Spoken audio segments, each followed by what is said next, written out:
eXtendMobile allows you to create your own custom mobile solution to suit your business needs. This is a demonstration of a custom bin transfer application.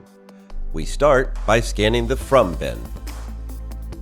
Now, we're going to take a look at the available inventory that came in from that particular scan.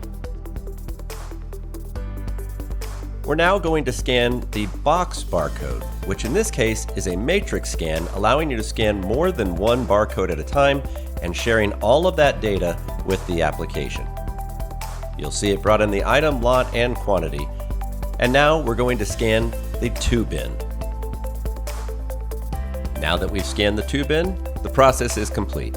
And this entire functionality was built using eXtendMobile. Build your own mobile applications today with eXtendMobile.